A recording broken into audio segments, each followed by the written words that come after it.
Assalamualaikum warahmatullahi wabarakatuh. Muhammad teladanku, ketabahan.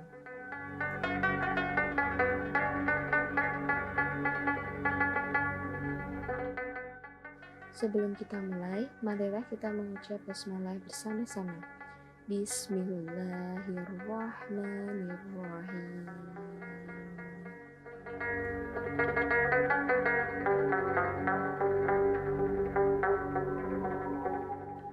Teman-teman, apa yang terjadi dengan Muslim yang berhijrah ke Habasyah? Kita tidak bisa membiarkan mereka berlindung di Habasyah, seru seorang pembesar Quraisy.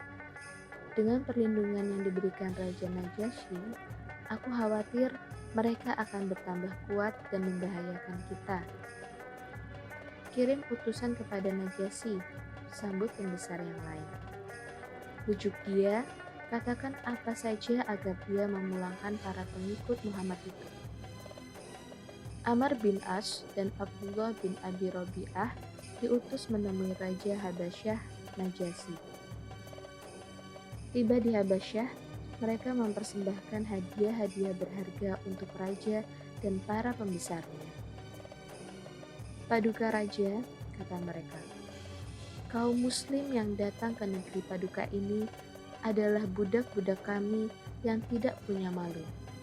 Mereka meninggalkan agama bangsanya dan tidak pula menganut agama Paduka. Mereka membawa agama yang mereka ciptakan sendiri yang tidak kami kenal dan tidak juga Paduka kenal.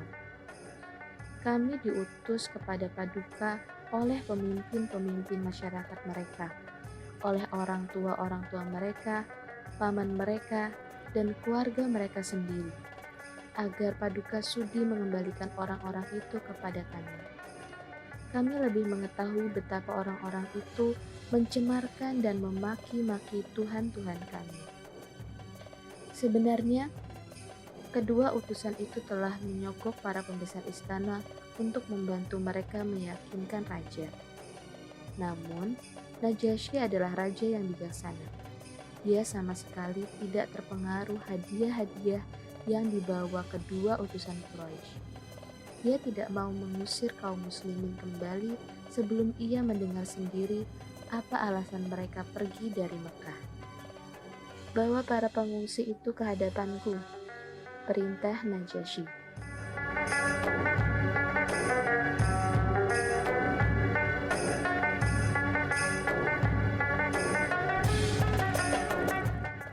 Begitu seluruh kaum muslimin menghadap, raja bertanya, agama apa ini yang sampai membuat tuan-tuan meninggalkan masyarakat tuan sendiri, tetapi tidak juga tuan-tuan menganut agamaku atau agama yang lain?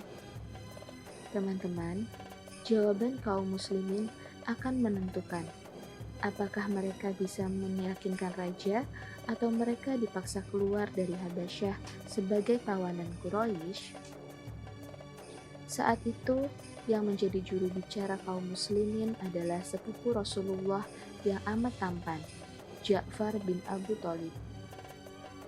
Paduka raja, ucap Ja'far penuh hormat. Ketika itu, kami masyarakat yang bodoh. Kami menyembah berhala, bangkai pun kami makan. Segala kejahatan kami lakukan. Memutuskan hubungan dengan kerabat, dengan tetangga pun kami tidak baik. Yang kuat menindas yang lemah. Demikian keadaan kami sampai Tuhan mengutus seorang utusannya dari kalangan kami yang sudah kami kenal asal-usulnya. Dia jujur, dapat dipercaya, dan bersih pula. Dia mengajak kami menyembah hanya kepada Allah yang Maha Tunggal. Meninggalkan batu-batu dan patung-patung yang selama ini kami dan nenek moyang kami menyembahnya. Dia menganjurkan kami untuk tidak berdusta, untuk berlaku jujur, mengadakan hubungan baik dengan keluarga dan tetangga, menyudahi pertempuran darah, serta menghentikan perbuatan terlarang lainnya. Dia melarang kami melakukan segala kejahatan dan menggunakan kata-kata dusta. Melarang memakan harta anak yatim, dan melarang mencemarkan perempuan-perempuan yang bersih. Dia minta kami menyembah Allah dan tidak menyekutukannya. Selanjutnya, seluruhnya kami melakukan sholat, zakat, dan saum. Lalu Ja'far menyebut beberapa ketentuan Islam. Kami pun membenarkannya. Kami turut segala yang diperintahkan Allah. Lalu, yang kami sembah hanyalah Allah yang Maha Tunggal, tidak menyekutukannya dengan apa dan siapapun juga. Segala yang diharamkan kami jauhi, dan yang dihalalkan kami lakukan. Oleh karena itulah, masyarakat kami memusuhi kami, menyiksa kami, dan menghasut supaya kami meninggalkan agama kami dan kembali menyembah berhala, supaya kami membenarkan segala keburukan yang pernah kami lakukan dulu. Oleh karena itu, mereka memaksa kami, menganiaya kami, menekan kami, dan menghalang-halangi kami dari agama kami. Maka kami pun keluar, pergi ke negara Tuhan ini. Tuhan jugalah yang menjadi pilihan kami. Senang sekali kami berada di dekat Tuhan, dengan harapan di sini tidak ada lagi penganiayaan. Najasyi mendengar dengan penuh kesungguhan. Lalu katanya, adakah ajaran Tuhan yang dibawanya itu yang dapat Tuhan bacakan kepada kami? Ya, jawab Ja'far. Lalu ia membaca surat Maryam sampai ayat 29 sampai 33 yang artinya,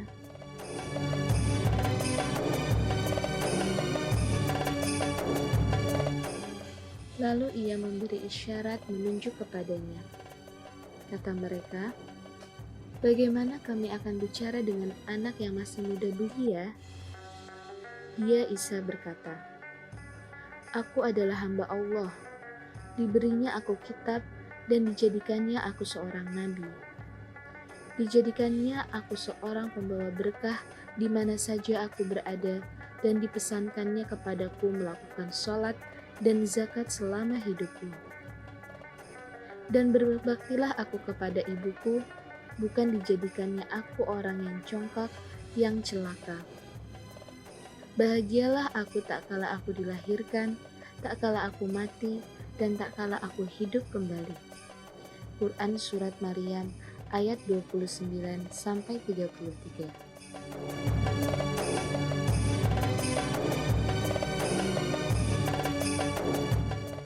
Teman-teman, ayat-ayat Al-Quran itu membenarkan isi kitab Injil. Semua pemuka istana dibuat terkejut. Mereka berkata, itu kata-kata yang keluar dari sumber yang mengeluarkan kata-kata Isa Al-Masih. Penuh haru, Najasyi membenarkan para pembesar istananya. Kata-kata ini dan yang dibawa oleh Musa keluar dari sumber cahaya yang sama.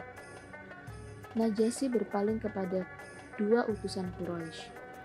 Pergilah, kami tak akan menyerahkan mereka kepada tuan-tuan.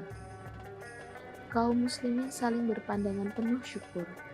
Sementara itu, Amr bin As dan Abdullah bin Abi Robi'ah berjalan keluar istana dengan wajah murung. Tidak bisa begini, keluh Abdullah. Tidak bisa kita jauh-jauh datang ke sini untuk kemudian pulang dengan tangan hampa dan terhina. Amr bin As yang terkenal lihai dalam bersiasat merenung sejenak. Rasanya aku masih punya siasat lain, katanya. Namun, biar kita kembali esok hari. Biarkan para pengikut Muhammad itu merasa senang. Besok akan kita kejutkan mereka dengan pernyataan yang akan kita ajukan kepada Najasyi. Teman-teman, siasat para utusan Quraisy itu sederhana saja. Paduka, kata mereka kepada Najasyi pada keesokan harinya. Sesungguhnya kaum muslimin menuduh keji kepada Isa anak Maryam. Mendengar itu, Najasyi terkejut. Dia segera kembali memanggil Ja'far dan teman-temannya. Benarkah kalian menuduh Isa anak Maryam dengan tuduhan yang jelek? Tanya Najasyi. Ja'far kembali menjawab dengan tenang. Tentang dia, pendapat kami adalah seperti yang dikatakan Nabi kami. Dia adalah hamba Allah dan utusannya, ruhnya dan firman-Nya yang disampaikan kepada perawan Maryam. Najasyi turun dari singgasananya dengan mata berbinar gembira. Dia mengambil sebuah tongkat dan membuat sebuah garis lurus di atas tanah, antara agama tuan-tuan dengan agama kami, katanya penuh gembira bercampur haru. Sebenarnya tidak lebih dari garis ini. Nyata bagi Najasyi bahwa kaum muslimin mengakui Nabi Isa, mengenal adanya Kristen dan menyembah Allah.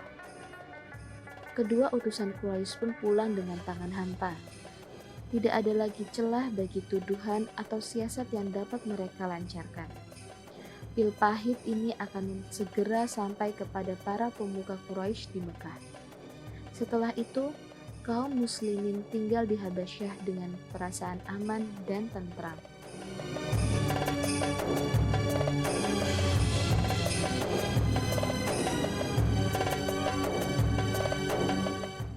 Teman-teman, di Mekah, para pembesar Quraisy, Abu Jahal bin Hisham, Abu Sufyan bin Harb, Abu Lahab, Utbah bin Robi'ah, Walid bin Mughirah, dan Umayyah bin Khalaf mengundang Rasulullah ke pertemuan mereka. Sejenak, hati Rasulullah penuh harapan. Mungkin lewat pertemuan hari ini, mereka akan tersentuh oleh Islam.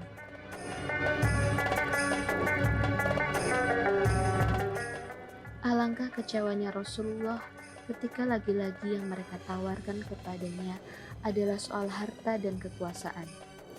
Beliau diam sejenak, lalu berkata, "Apa yang kalian katakan sama sekali tidak pernah terlintas dalam lubuk hatiku.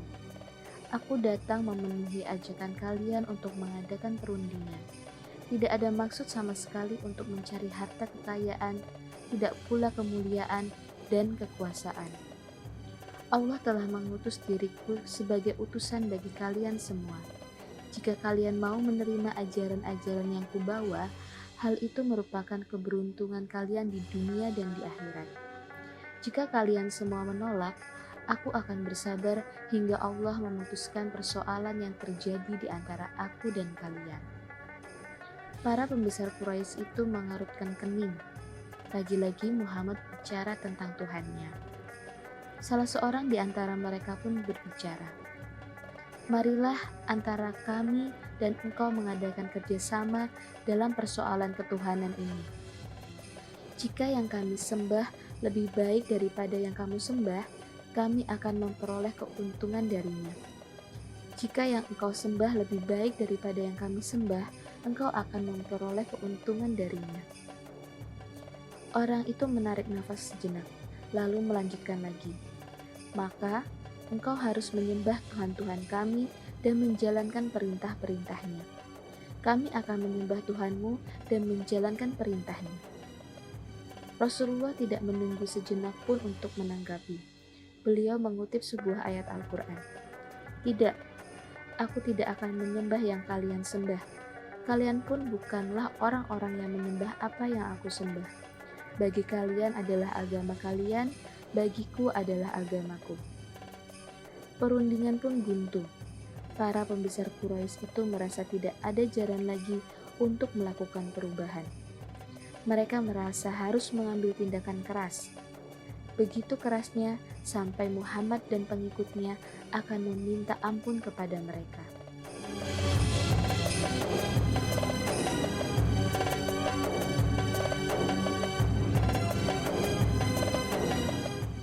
Teman-teman, sampai di sini dulu kisah pekan ini. Semoga bermanfaat. Assalamualaikum warahmatullahi wabarakatuh.